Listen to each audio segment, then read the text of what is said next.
So, Sasha, on behalf of Roger and myself, we want to really thank you so much for taking the time to do this, and especially in this crazy year for all of us and this film festival. But it's really a highlight. And we're going to before we close out the evening, we're going to turn this over to someone else who has a congratulatory message for you. The road to making the trial of the Chicago 7 was a long one. Sacha Baron Cohen was cast as Abby Hoffman 13 years ago and by a different director, a man named Spielberg. 13 years and 32 drafts of the screenplay later, when Sacha heard that the film was happening and that I was now the director, he got in touch with me and said, "I still want to play the part." He said more after that, but I didn't really hear it. All I heard was that Sacha Baron Cohen wanted to play Abby Hoffman. I don't think I ever said the word yes, just hallelujah. It would be reasonable to assume that both Stephen and I wanted Sacha to play Abby because Sacha himself is America's, Britain's, and the world's preeminent provocateur and a fearless activist in his own right. But he was cast for a much simpler reason.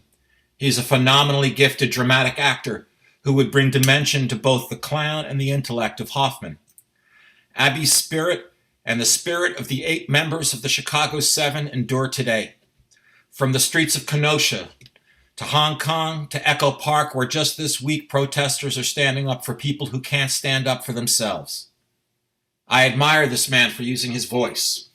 I'm grateful to him for turning in a stunning performance in the film.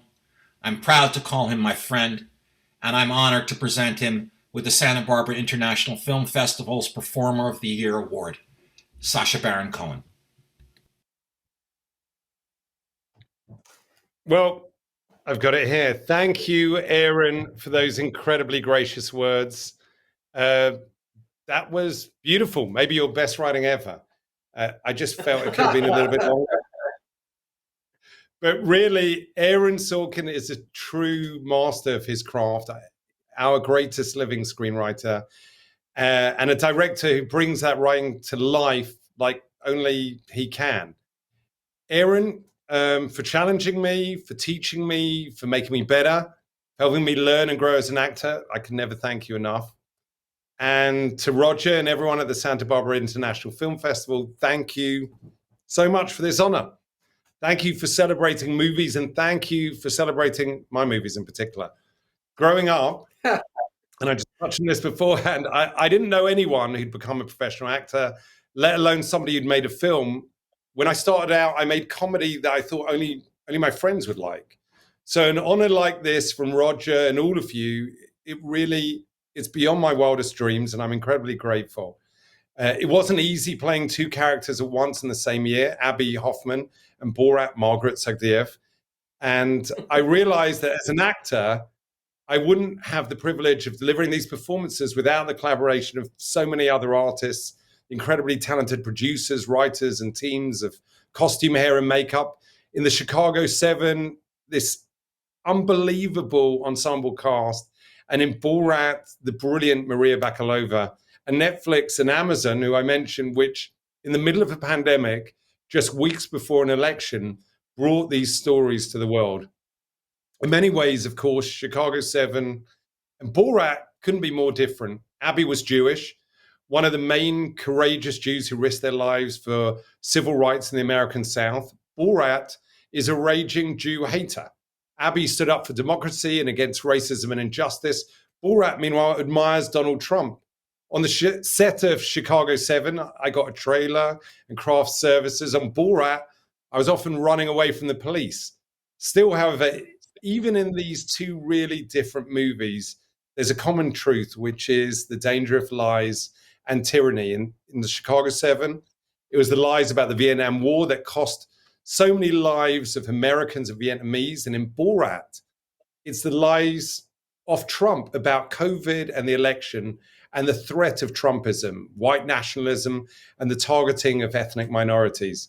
And that's why I felt so compelled to make Borat, to have it released before the election when maybe, just maybe, it could have made a difference. So through it all, when I was being hustled out of Mike Pence's speech at CPAC and questioned by the Secret Service, or when that angry crowd that you referred to at a gun rally chased me off the stage, I was inspired by Abbie Hoffman and the lesson of his life, that in the face of lies and tyranny, we cannot be bystanders. We cannot be silent.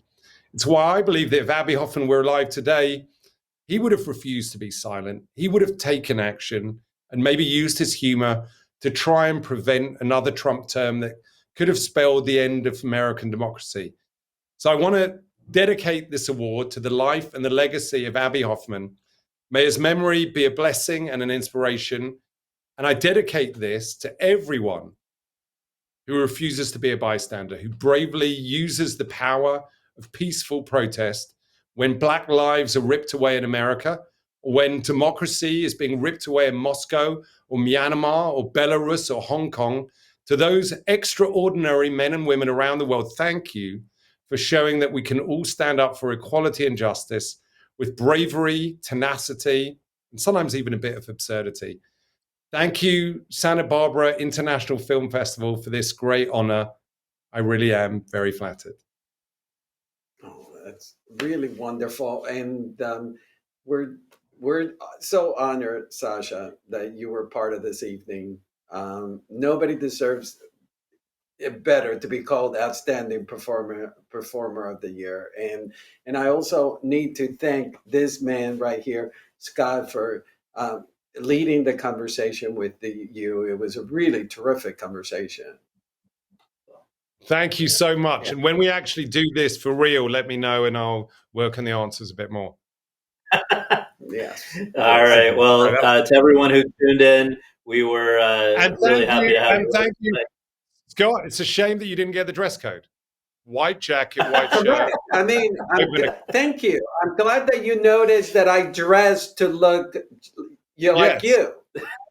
Yeah. No, likewise. I mean, Roger and I often, text each other first thing in the morning. What are you wearing? Bingo. We like to coordinate. Thank you, Roger. We're separated at birth. Well, exactly. You guys should have been. We could be together. We could play brothers. Exactly. Well, thank you, everybody who tuned in. And Sacha, congratulations, and we will see you soon. And hello to my mom. Good night, everybody. All right. Yeah, good night. Okay, lots of love.